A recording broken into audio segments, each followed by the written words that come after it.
hermanos, vamos a ir al Evangelio de Lucas, capítulo 6, verso 46. Si alguien necesita Biblia, de pronto algún otro necesita Biblia.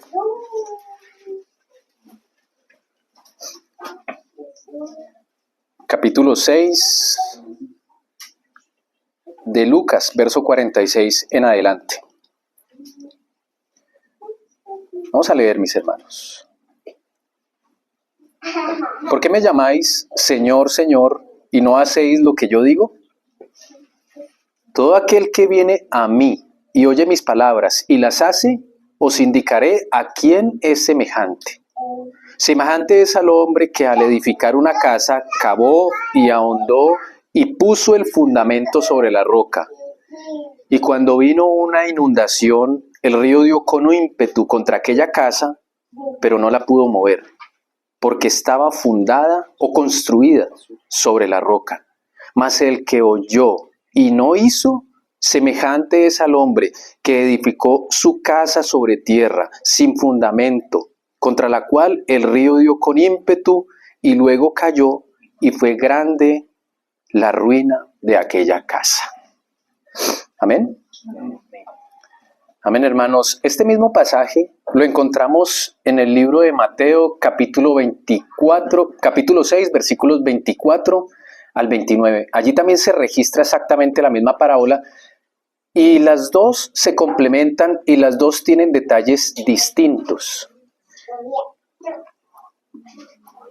En un caso, uno de los dos menciona insensato y prudente al que edifica sobre la roca e insensato al que edifica sobre la arena. Note que aquí no se menciona el tipo de material que se está utilizando. No es mencionado. Seguramente el material es el mismo, pero el terreno es distinto. El terreno tiene una gran importancia para la edificación de la construcción que a continuación allí el Señor va a decir. Ahora quiero que pensemos en algo. El Señor en el primer versículo está diciendo lo siguiente: ¿por qué me llamáis Señor, Señor, y no hacéis lo que yo os digo? De manera automática viene a nuestra mente la voluntad, la obediencia. ¿Por qué usted escucha y no obedece lo que yo le estoy diciendo? Ahora quiero trasladar esto al contexto en el cual se está desarrollando esta parábola que el Señor a continuación está dando. Esta parábola hace parte final del Sermón del Monte. Son los últimos versículos que el Señor está trazando allí. Ahora, en esos últimos versículos, el Señor lleva un cierto tiempo hablándole a todos ellos a partir del capítulo 5 de Mateo. Cuando llega aquí, a este capítulo 6, versículo 49, son 3 capítulos en los cuales el Señor está dando una narrativa acerca de algunas cosas. Primero entra hablando de las bienaventuranzas, luego hace algunas advertencias y posteriormente el Señor cierra con esta parábola. Hay algunos que la llaman la edificación sobre la roca, otros los dos constructores. Tiene muchos nombres. Ustedes pueden mirar sus Biblias y cada Biblia puede tener un subtítulo distinto. Esos subtítulos nos sirven como un punto de referencia, pero recordamos que no hacen parte de la escritura, simplemente es para que nosotros podamos guiarnos. Ahora, para el ser humano lo más difícil es poder rendir su voluntad a otra persona. Cuando uno quiere saber qué tan orgulloso es el corazón de uno o qué tan difícil es el corazón del ser humano a tratar, usted puede ponerse frente a otro hombre, a lo mejor ese hombre sea inferior a usted o usted lo vea como inferior y usted tratar de hacer lo que ese hombre le dice. Generalmente cuando uno ve un menosprecio en una persona, de manera automática vamos a poder ver y entender, pero yo ¿por qué tengo que hacer lo que él me dice? Es algo como muy automático en nosotros porque aún el corazón está lleno de orgullo. Porque aún somos soberbios y no podemos admitir que una persona que es inferior a nosotros vaya a darnos órdenes para que nosotros queramos o debamos obedecerlas. La generalidad de la gran mayoría de seres humanos es tener una voluntad dura, que no se deje doblegar frente a otros. Normalmente el corazón del ser humano está lleno de orgullo, no hay humildad. Es difícil para el ser humano poder someterse a la voluntad de otros, aun cuando la voluntad de ese otro sea buena, agradable y perfecta. Es difícil. Así que aquí las palabras no son de una persona corriente ni de una persona ordinaria. Son de un hombre que quiso someter su vida hasta la muerte en voluntad a su Padre. ¿Quién fue? Cristo. ¿Quién más podría decir estas palabras? Ninguno de nosotros puede decir eso, porque no hemos sometido nuestra voluntad completamente al Padre. Pero Cristo lo hizo hasta la muerte, y muerte de cruz. Recuerda lo que estábamos cantando, al que del cielo descendió. ¿Qué más dice el coro? Para hacer la voluntad de Dios. ¿Para qué descendió Él? Para hacer la voluntad de Dios. No fue para hacer su voluntad, no fue para hacerse notar, fue para hacer la voluntad de Dios. Ahora, cuando el Señor dice, ¿por qué me llaman Señor, Señor? La palabra para Señor es kurios en el griego. Y kurios habla de una persona a la cual muchos se someten. Aquellos que le dicen a él Señor, kurios, es porque realmente quieren someterse, porque quieren ser sus discípulos, porque ahora están delante de él. Ellos desean agradar a su Señor, a ese kurios, porque lo tomaron para sí mismo, para ellos. Entonces, en este contexto, el Señor va a decir en forma de pregunta, ¿por qué me llaman Señor, Señor? Ese kurios, y no hacen lo que yo les digo. Uno de los grandes problemas, no del ser humano ordinario, sino de aquellos que decimos llamarnos hijos de Dios, es la obediencia. La obediencia es difícil. Incluso si usted tiene un niño, y el niño de alguna manera es advertido la primera vez, a lo mejor la primera vez no escucha, o escucha, pero no entiende. La segunda vez, a lo mejor escucha y entiende, pero no hace. La tercera vez debería ese hijo ser reprendido. No puede el padre estar pugnando con el hijo permanentemente sin que el hijo sea reprendido, porque entonces no le ama, no le muestra su misericordia, no le está mostrando su amor, no le está mostrando autoridad. Recuerde lo que dice la Escritura, que ya nosotros lo sabemos. El Señor al hijo que ama, a ese disciplina. Puede ver entonces lo que el Señor está diciendo, y pienso que a lo mejor no vamos a salir hoy solamente del versículo 46, porque el versículo 46 es casi con el que empieza el preámbulo de la finalización del contexto del Sermón del Monte. Ahora, si el Señor dice, ¿por qué me llaman Señor, Señor y no hacen lo que yo les digo? Por extensión se entiende que no es solamente lo que Él está diciendo del Sermón del Monte, sino que ahora es toda su palabra. O sea, yo no podría tomar un texto para ponerlo bajo mi conveniencia y no hacer los demás. Recuerde que el que falla en una letra de la ley, falla en toda la ley, la quebranta toda. Yo soy generoso, yo amo a mis padres, pero de alguna manera no amo a mi hermano. Recuerde que el amor a los hermanos es la manifestación de que aquel hijo conoce al Padre. El que dice que ama a su hermano es porque me ama a mí. En otras palabras, porque el amor del Padre es reflejado en el Hijo. Y aquel también va a amar a los suyos. Ahora, lo que Jesús está enseñando es que todas sus enseñanzas son importantes. Que no hay solamente una enseñanza, sino que son muchas enseñanzas y todas ellas son importantes. Cuando nosotros nos dirigimos a Mateo, quiero que vayamos a Mateo, mis hermanos, pero no perder ese primer texto, aunque hoy vamos a utilizar varios. Nosotros vamos a Mateo capítulo 7. Observe lo que ocurre aquí en Mateo, versículos 28 al 29 y está el Señor hablando exactamente la misma cita, pero observe lo que agrega. Así que quiero resaltar este punto, porque es necesario. Cuando Jesús terminó estas palabras, la gente se admiraba de su doctrina, porque les enseñaba como quien tiene autoridad y no como los escribas.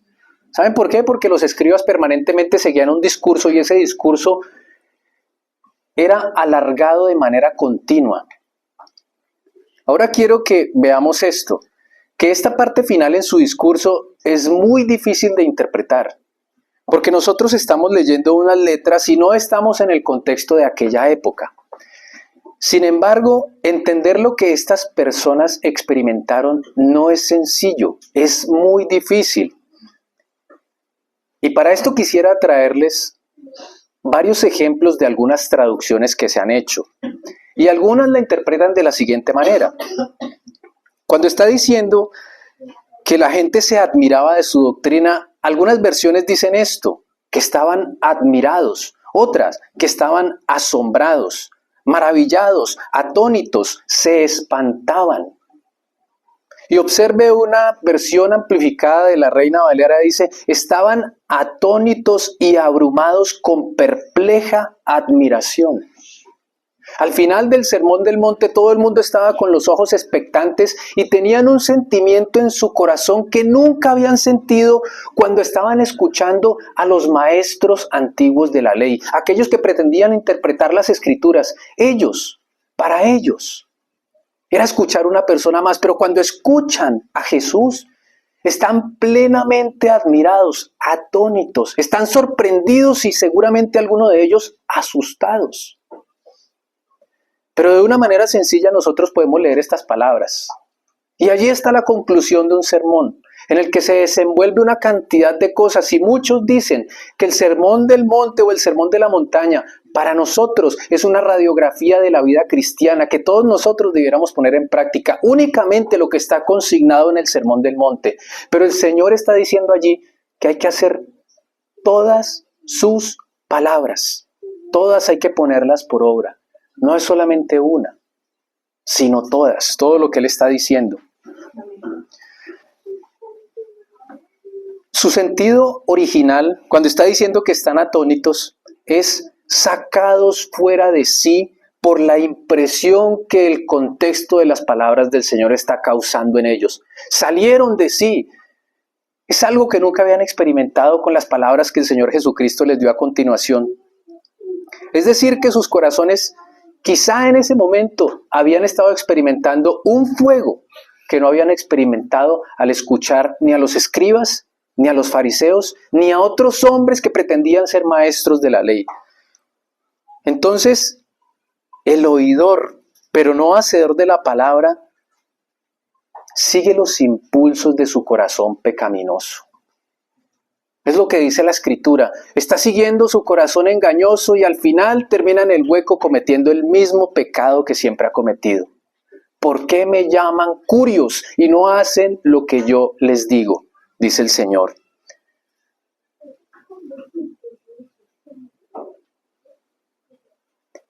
Pero hay algo bien interesante en estas dos construcciones, que a pesar de que a lo mejor se construya con los mismos elementos, y a pesar de que el sitio sea distinto, para los dos llegará la hora de la prueba. Tanto para el oidor y hacedor, como para el que oye y es necio o insensato. Llegará un momento en el cual para los dos vendrá como un vendaval y golpeará a esa casa con el rugido del agua y la creciente de la tormenta. Y la que no esté fundada sobre la roca caerá y su ruina será enorme. Por eso llama la atención el Señor y está diciendo, ¿por qué me llaman, Señor? Y no hacen lo que yo les digo. Ahora, ¿qué exige el Señor en estas palabras que está transmitiendo a esa gran cantidad de personas? Son muchas las personas que están allí, pero cuando ustedes notan el capítulo 5, cuando Él comienza a hablar, dice que llamó primero a sus discípulos. ¿Qué significa eso? Que sus discípulos, ¿dónde estaban? adelante, adelante, con Él, a sus pies. Recuerde, ¿cómo estaban? Como María. No estaban como Marta, Marta, Marta, afanada y turbada por las cosas de la vida. María había escogido la buena parte, lo recuerdan ustedes muy bien, hace poco los hermanos lo trataron. Y la buena parte era estar a los pies de Jesús, escuchando sus enseñanzas y aprendiendo a los pies del Maestro. Allí estaban los discípulos, a los pies de Cristo. Pero aún así el Señor hace referencia a estas palabras, a todo aquel que está a sus pies y que está escuchando, para los cercanos como para los lejanos. Para todos es la misma palabra en esa gran cantidad de personas. Ahora quisiera que pensáramos en la obra que hizo el Señor a partir de la voluntad del Padre. Él está diciendo esto porque Él es la obediencia encarnada. Él es la obediencia en medio de un mundo que no quiso escuchar ni obedecer. Ahora quisiera que fuéramos como punto de referencia a varios textos y uno es Romanos 5:19 y observe lo que dice.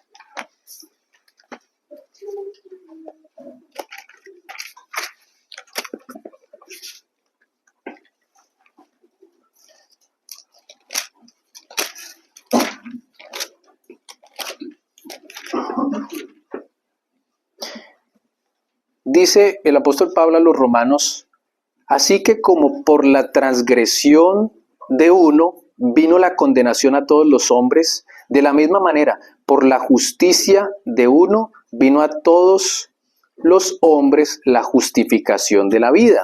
19. Porque así como por la desobediencia de un hombre, los muchos fueron constituidos pecadores, así también por la obediencia de uno, los muchos serán constituidos justos. Recuerde que el gran problema, como hablamos en algunas oportunidades, que todos conversamos, y es que el pecado se desarrolló a partir de la desobediencia del ser humano. El gran problema fue la desobediencia y esta misma dio lugar al pecado. ¿Sí? Ellos no escucharon y ellos no tomaron en cuenta la palabra del Señor, de tal manera que esa bola de nieve fue creciendo hasta hoy. Observe lo que dice Filipenses y vamos a ver dos textos más, Filipenses 2:8. Y mire lo que dice. Y estando en la condición de hombre, se humilló a sí mismo, haciéndose obediente hasta la muerte y muerte de cruz. Mire, el Señor también fue expuesto de manera humana a las mismas condiciones que usted y yo nos exponemos día tras día tras día. Tuvo hambre, tuvo dolor, tenía emociones. A lo mejor se sentía solo, como ya nosotros lo hemos visto cuando estaba siendo crucificado. Tenía hambre. ¿Cuántas experiencias el Señor tuvo en su vida de carne? Para poder entendernos a nosotros, Él tuvo que vivir exactamente lo mismo que nosotros vivimos. Estando en esa condición, se humilló a sí mismo. Pero fíjese en esto, y se hizo obediente hasta la muerte. ¿Puede observar usted esto? La razón por la cual el Señor vivió fue para ser obediente. Pero no fue obediente de manera, ¿cómo podemos decir? ¿Qué palabra podemos utilizar? Obligada. No fue obediente de manera obligada, pero tampoco fue obediente por partes o por conveniencia. Fue obediente completamente hasta su muerte. Él nunca vio una mínima desobediencia en su vida, nunca, ni siquiera cuando estaba sujeto a José y a María. Recuerden que se perdió 3 días porque estaba escuchando a los doctores de la ley y ellos quedaban admirados con todo lo que este niño de 12 años decía. Y refutaba seguramente algunas cosas. 3 días después su padre y su madre los encuentran. Cuando lo encuentran, ¿por qué nos has hecho esto? Y él lo que va a decir es lo siguiente: me es necesario estar ¿en dónde? En los negocios de mi Padre.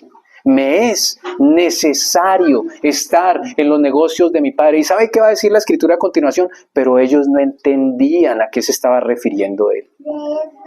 Así que de manera voluntaria fue y se sometió a sus padres terrenales. No solamente se sometió en carne a sus padres terrenales, sino que se sometió en espíritu, en alma y en cuerpo a su Padre eterno y celestial. Hasta la muerte. Hebreos 5, 8 y 9.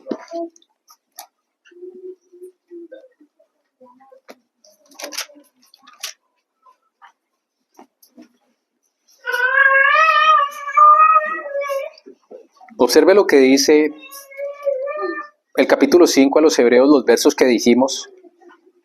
Y aunque era hijo, por lo que padeció, aprendió la obediencia. Y habiendo sido perfeccionado, vino a ser autor de eterna salvación para todos los que le obedecen. Yo quiero que usted subraye estos dos versículos, porque es necesario que los tenga en cuenta. Observe, los vamos a volver a leer. Y aunque era hijo, por lo que padeció, aprendió la obediencia. Y habiendo sido perfeccionado, vino a ser autor de eterna salvación para todos los que le obedecen. Así que, mis hermanos, realmente lo que hizo él fue mostrar la voluntad del Padre en una vida de sumisión y humildad como ejemplo para todos nosotros. Y dar salvación ¿a quiénes? A los que le obedecen. Recuerde lo que va a decir el Señor también. Cuando aparta a unos a la izquierda y otros a la derecha. No les conozco, hacedores de maldad. Porque esa es la naturaleza caída que hay en el corazón nuestro. No es de unos pocos, es nuestro. Porque la tendencia es no obedecer o ser convenientes con la obediencia del Señor o tomar partes de la palabra a nuestra conveniencia y querer interpretarla de maneras erradas por completo. Entonces lo que el Señor está diciendo allí es que son aquellos los obedientes los que perseveran, los que alcanzan esa condición de hijos dignos delante del Padre por causa de la obediencia del Hijo, y ahora esa obediencia es trasladada al corazón nuestro, ¿sí? En otras palabras. Y mire cómo cierra la Escritura en Apocalipsis 14, 12.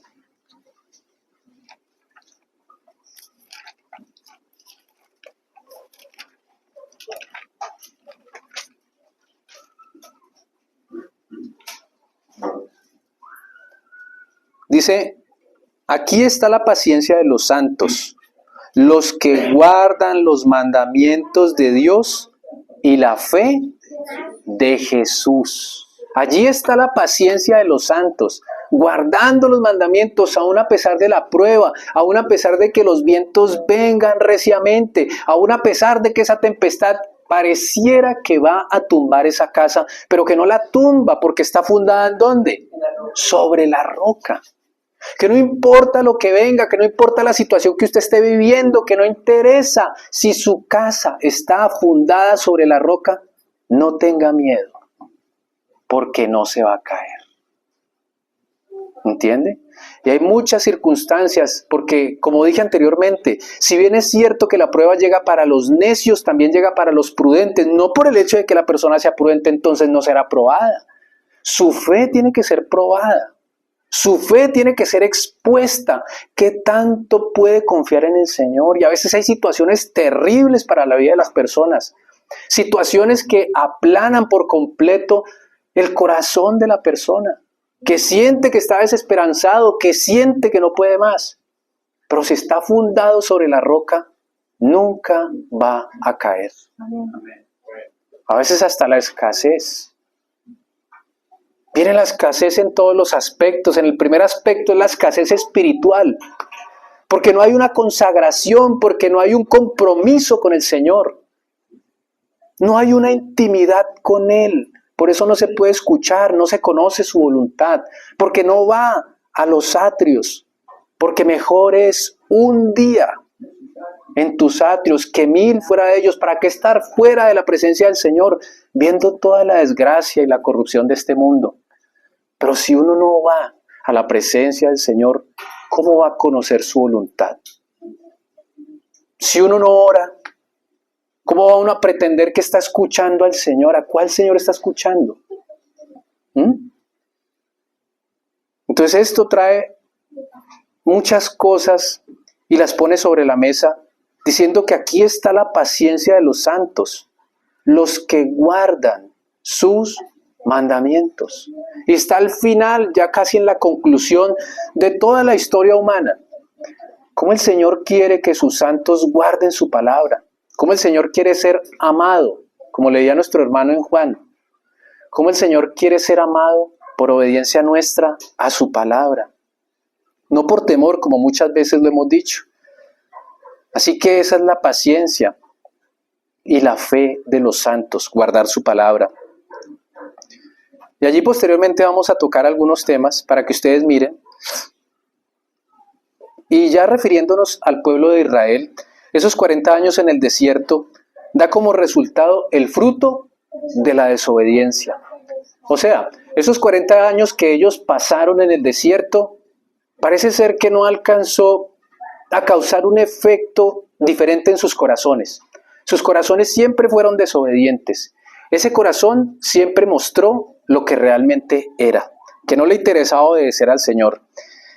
Sin embargo, allá hay un nuevo comienzo y el libro de Deuteronomio usa con frecuencia una palabra: obediencia.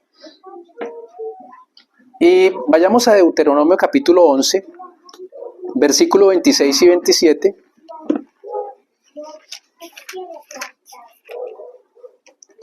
Observe lo que dice en esos dos versículos. He aquí yo pongo hoy delante de vosotros la bendición y la maldición. La bendición, si oyereis los mandamientos de Jehová vuestro Dios, que yo os prescribo hoy. Observe lo que está diciendo el Señor. Y la maldición, si no oyereis los mandamientos de Jehová vuestro Dios, y os apartareis del camino que yo os ordeno hoy, para ir en pos de dioses ajenos que os habéis conocido, que no habéis conocido. ¿Se puede dar cuenta usted que la desobediencia es el equivalente a usted tener un ídolo que prefiere obedecer antes que obedecer la palabra del Señor? Antes que obedecer su perfecta ley. Y esa perfecta ley está cumplida en ese perfecto amor que solo viene del Padre hacia nosotros por su Hijo. Esa sería la representación, pero no solo ese amor, sino esa sencillez y humildad con que Él decide efectuar toda la voluntad del Padre. Entonces, muchos leen estos pasajes y causa risa, hasta gracia, porque toman los pasajes de manera conveniente, la bendición, pero se saltan otros, que si no hay una obediencia permanente al Señor, pues definitivamente no va a haber ninguna bendición. Claro, nosotros pecamos, nosotros tenemos errores, pero siempre me gusta recordar esto que dijo una hermana. Esa hermana decía, porque nuestros errores son pecados. Cada error que nosotros cometemos delante del Señor no es más que un pecado que nosotros cometemos en contra de Él. Y esos errores se cometen precisamente porque no hay esa comunión estrecha con Él, porque no se ha crecido en la intimidad con Él, porque no se conoce su voluntad. Ahora quisiera que miráramos el siguiente comienzo y es en la designación de los reyes. Hace una semana estuvimos hablando acerca de Saúl y hoy vamos a hablar un poquito más de Saúl y cómo Samuel ordena. Quiero que vayamos a 1 Samuel 10:8.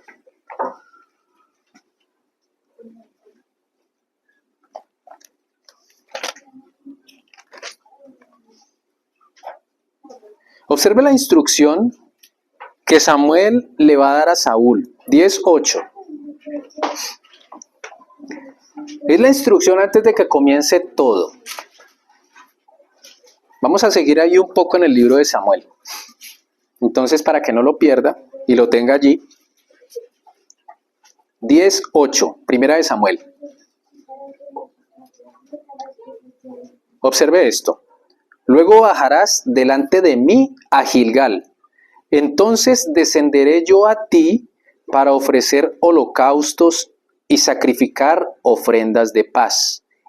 Observe, espera 7 días hasta que yo venga a ti y te enseñe lo que has de hacer. El Señor no le estaba diciendo a él que actuara de manera apresurada, tenía que esperar. Pero note, cuando usted lee toda esta historia de manera detallada, comienza a ver que Saúl entró en un desespero por causa de sus angustiadores. Ese desespero da como resultado una tragedia para la vida de Saúl. Entonces, como Samuel se demora, Saúl se dispone a hacer él mismo el sacrificio. Capítulo 13, del 8 al 14. Observe. 13, del 8 al 14. Mire lo que va a pasar a continuación en ese desespero que Samuel hace. Capítulo 13, versículos 8 al 14. Y él esperó 7 días, conforme al plazo que Samuel había dicho. Pero Samuel no venía a Gilgal, y el pueblo se le desertaba. Entonces dijo Saúl: traedme holocaustos y ofrendas de paz. Y ofreció él holocausto. Y cuando él acababa de ofrecer holocausto, he aquí Samuel que venía. Y Saúl salió a recibirle para saludarle. Entonces Samuel dijo: ¿qué has hecho? Y Saúl respondió: porque vi que el pueblo se me desertaba, y tú no venías dentro del plazo señalado, y que los filisteos estaban reunidos en Migmas, me dije: ahora descenderán los filisteos contra mí a Gilgal. Y yo no he implorado el favor de Jehová. Me esforcé pues y ofrecí holocausto. Entonces Samuel dijo a Saúl: locamente has hecho, no guardaste el mandamiento de Jehová tu Dios que él te había ordenado. Pues ahora Jehová hubiera confirmado tu reino sobre Israel para siempre. Mas ahora tu reino no será duradero. Jehová se ha buscado un varón conforme a su corazón, al cual Jehová ha designado para que sea príncipe sobre su pueblo, por cuanto tú no has guardado lo que Jehová te mandó. Observe todo lo que está pasando en ese contexto y cómo un hombre puede llegar a través de las circunstancias a la desobediencia completa del Señor, hasta encontrar un desagrado, y esa desobediencia tuvo unas repercusiones históricas. Hasta el día de hoy se sigue hablando de todo esto. Y cómo en Saúl está dibujado el comportamiento, no siempre, pero algunas veces, de muchos hijos de Dios, que no había paciencia, que no decidieron esperar al mandato del Señor, que actuaron por su cuenta propia pensando que podían ofrecer algo mejor, por encima aún de la voluntad del Señor. Y ese no esperar es completamente errático y terrible para la vida de Saúl. Dios no honra a un hombre que no sea obediente. ¿Cómo lo iba a honrarse el Señor a un rey cuando ese rey desobedeció por completo la voluntad del Señor? Saúl tuvo esa segunda oportunidad para mostrar lo que había en su corazón. A través de ese segundo hecho, el Señor lo que hace es que salga de Saúl realmente lo que él era, que no era lo que muchos veían, un rey con su traje poderoso y al mando de un ejército, sino que era un hombre que en su interior nunca quiso someterse a la voluntad del Señor. El Señor le había ordenado destruir a él todo lo que pertenecía a Amalek, sus rebaños, sus ovejas, sus mujeres, sus niños, todo, todo. Mire, cuando el Señor dice que tiene que acabar con todo, aunque a nosotros nos parezca difícil, es todo. Porque el Señor no quiere solamente una parte. Él quiere que el juicio de su justicia llegue y se pase sobre todo.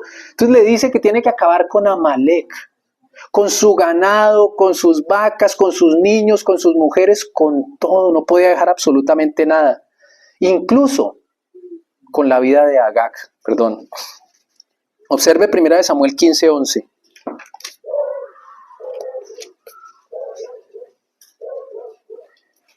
Mire las palabras del Señor, lo que va a decir a continuación. Me pesa haber puesto por rey a Saúl, porque se ha vuelto de en pos de mí y no ha cumplido mis palabras. Y se apesadumbró Samuel y clamó a Jehová toda aquella noche. Me pesa haber puesto por rey a Saúl. Es lamentable la condición del rey que yo puse sobre mi pueblo. Es un rey que se corrompió. Es un rey que no quiso obedecer mi mandato. Pero yo me he buscado uno mejor que él, dice el Señor. Uno conforme a mi corazón, no conforme a los deseos de su propio corazón ni su vida. Cuando viene Samuel, Saúl le dice 2 veces en el versículo 13,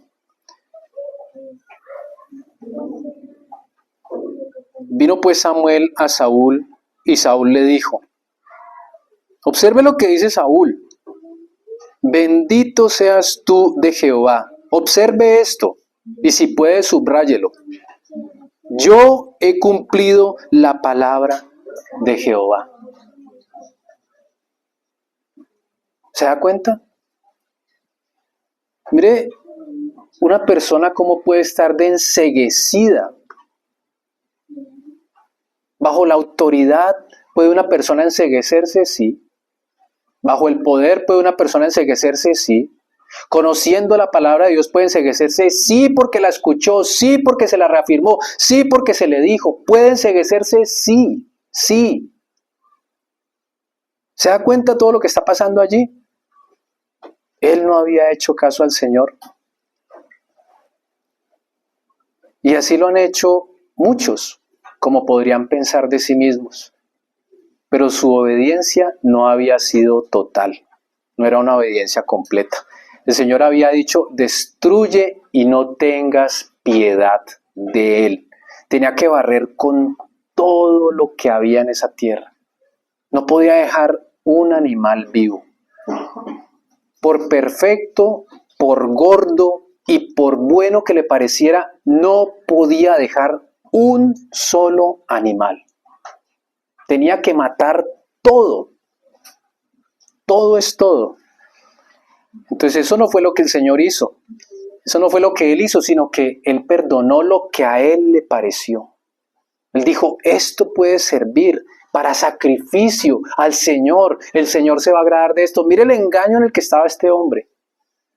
Era un engaño del cual él mismo se había convencido. A veces uno se puede convencer de sus propias palabras necias pensando que está haciendo bien, aún desobedeciendo la palabra del Señor. Pero Samuel le respondió en 1 Samuel 15, 22 y 23. Mire lo que le dice. Y Samuel dijo, ¿se complace Jehová tanto en holocaustos y víctimas como en que se obedezca a las palabras de Jehová? Ciertamente, el obedecer es mejor que los sacrificios y el prestar atención que la grosura de los carneros.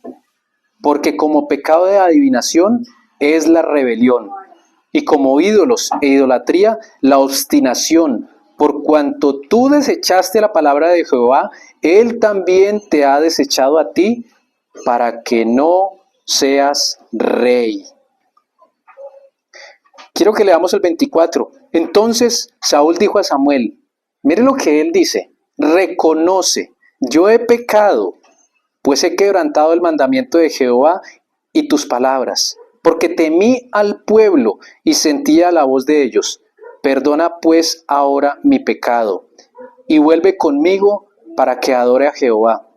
Y Samuel respondió a Saúl: no volveré contigo porque desechaste la palabra de Jehová y Jehová te ha desechado para que no seas rey sobre Israel. Y volviéndose Samuel para irse, él se agarró de la punta de su manto y éste se desgarró. Entonces Samuel le dijo: Jehová ha desgarrado hoy de ti el reino de Israel y lo ha dado a un prójimo tuyo mejor que tú.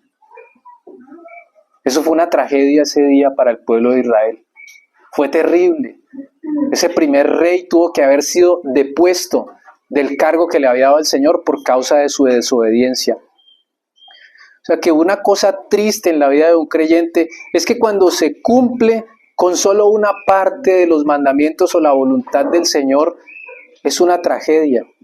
Porque todavía no alcanza la obediencia que Dios pide. La obediencia no está llegando al límite de la persona y Dios está pidiendo, pero la persona no está dejándose utilizar para que el Señor, a través de su Espíritu Santo, lo lleve a obedecer la palabra de Dios. No está sujeta, no está sometida. ¿Por qué? Porque no le está buscando. Si no le busca, no le puede obedecer. Nunca lo podrá hacer. Recuerde el primer texto. ¿Por qué me llamáis curios, curios, si no hacéis lo que yo os digo? Ese llamamiento, esa forma de referirse al Señor, de acercarse a Él, es porque está en plena sumisión y se ha despojado de toda su voluntad. Ahora ya no quiere hacer la suya, ahora quiere hacer la del Señor. No importa que le cueste, no importa que el pueblo empiece a desertar o a irse y vengan los problemas y se vean apuros. Señor, yo quiero obedecerte. Ayúdame a desobedecerte. ¿Qué dice Dios? De todo pecado y desobediencia destruye todo. De todo pecado y desobediencia destruye todo, que no quede el más mínimo vestigio. No, esto es bueno, esto no me hace daño, destrúyalo. Destrúyalo, ponga a los pies de Cristo, vaya, quémelo. ¿Sí ve lo que dice el Señor en medio de todo esto? Nos hemos acercado al Dios vivo, al sumo sacerdote. Nos hemos acercado al monte, donde hay fuego, donde hay rayos, donde los animales no pueden atravesar porque no son dignos más que para el sacrificio. ¿Cuánto más nosotros tendríamos que andar santificados todos los días de nuestra vida, pensando en las consecuencias que la desobediencia nuestra puede traer aún para nuestros hijos?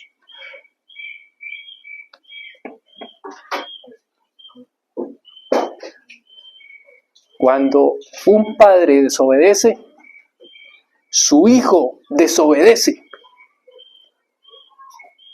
Su hijo vuelve a la espalda al Señor. Y son dolores y dolores. Y sufrimiento, porque su padre no obedeció. Es una línea de maldición que viene por la falta de sumisión y obediencia. Porque ven tan difícil seguir al Señor, pero es más fácil seguir en la corriente de este mundo podrido. Es más fácil tener los objetivos míos que los objetivos de Dios. Y allí es cuando brota la lepra. Qué triste fue ese día para el pueblo, y no solamente para el pueblo, sino para Samuel. No te apiades de él.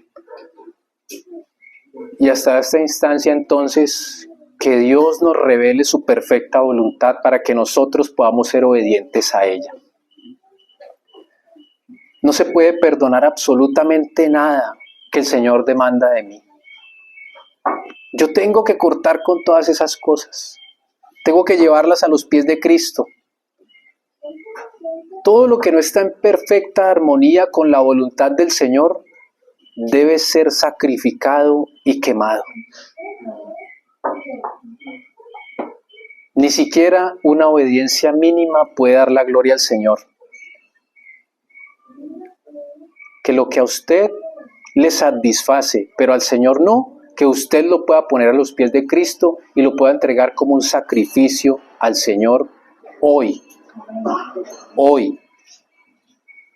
Que lo que le ha costado a usted y a mí, que lo entreguemos hoy a los pies de Cristo, porque el Señor lo que está llamando y nos ha llamado todo este tiempo es a la obediencia. ¿Por qué me llamáis Señor, Señor, y no hacéis lo que yo os digo?